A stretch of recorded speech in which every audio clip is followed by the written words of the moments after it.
Proposals to increase or introduce paid parking is happening in many local communities across Australia, from the Great Ocean Road and to northern parts of the country, including Townsville. Councils and government bureaucrats are proposing changes to paid parking. Well, joining me live is Executive Director of Small Business Australia, Bill Lang.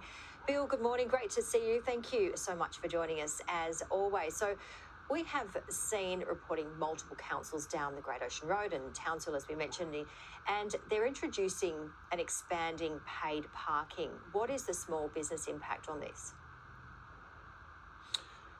Hi, Janie. Well, anything that makes it, higher cost and harder and more complex for any visitors, and whether that's locals driving into town to come and do some shopping or to go out, or people from outside of town coming in for a tourism visitor experience, anything that makes it more complicated or increases the costs, acts against encouraging people to do that. And if there's less people coming in, there's less people then spending money, particularly with local small businesses, and they often are employing many local people in those small businesses. So it can only have a detrimental effect on the number of visitors and the amount of money that they've got to support the local businesses. Yeah, absolutely good points there. And we are in a cost of living crisis, as you well know. What are other alternatives do you think that we have on other things such as paid parking? What else can we do? Well, we have local governments across the country, looking to increase the revenue that they generate, whether that's from rates or parking fines or parking fees or licences for various things. Yet we also have them automatically getting significant pay increases. So, they seem to get, nice pay increases as they go along, as opposed to those of us in the private sector.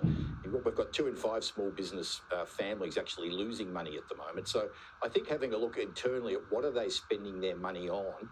Are they actually concentrating on the things that are most important in terms of local service delivery and supporting local businesses?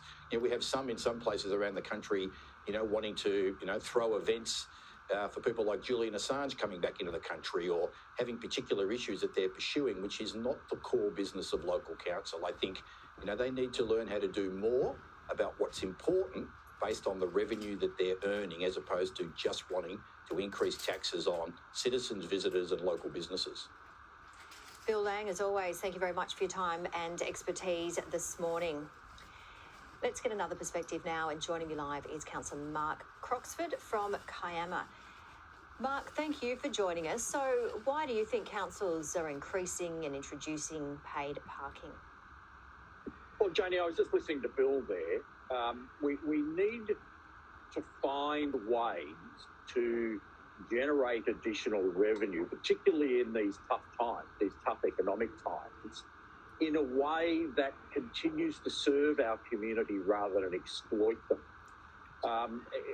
All councils will look at paid parking, but is paid parking the answer? I don't know that it necessarily is, but if councils were more effective in enforcing parking compliance, they may actually realise additional forms of revenue without putting on undue pressure to sectors where it can be least afforded.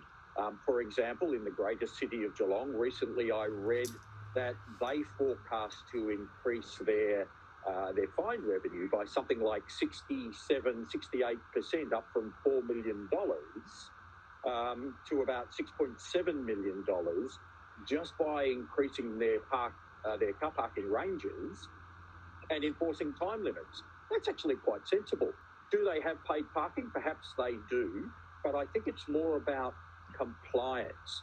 So where I live here in Kiama, we have a population base of about 23,000 residents. That generates us about $26 million in rate revenue a year. We have capital expenditure programs of about $13 million. That leaves us $13 million to spend on things around council, including overheads and unexpected expenditure, whether they come from natural disasters or catastrophes or so on and so forth.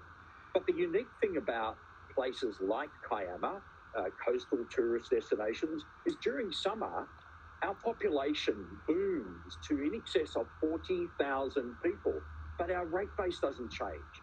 So we do have to find ways to cover those costs to serve the community, to meet the needs and expectations of visitors, but they also need to contribute and share. What other options would you say would be appropriate?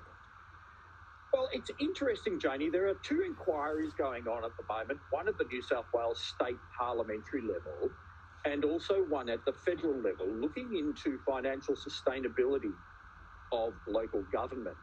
Now, earlier this week, my CEO, Jane Stroud, participated in a hearing with the state government, and she gave the example of Queensland, where they have a differential rating system for areas like the Gold Coast and the Sunshine Coast, so that visitors actually pay for the privilege and the convenience of utilising those amenities.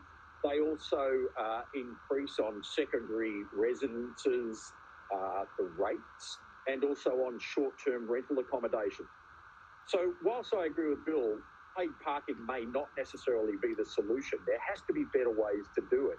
Local governments can't just rely on their rate revenue. They can't rely on exploiting things like paid parking. They also have to rely on grant assistance, whether it's from the feds through the federal assistant grants program or through the states, or if specific grant opportunities arise and they apply for those. But it's not easy being in local government.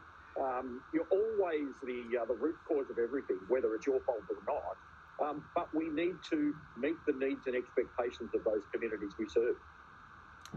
All right, very interesting indeed. Well, certainly this is an ongoing situation, and we'll touch base with you again very soon. Looking good there in Kiama. Mark Croxford, thank you so Janie, much for joining us. Thank you to you for the time. Thank you. Well, it doesn't appear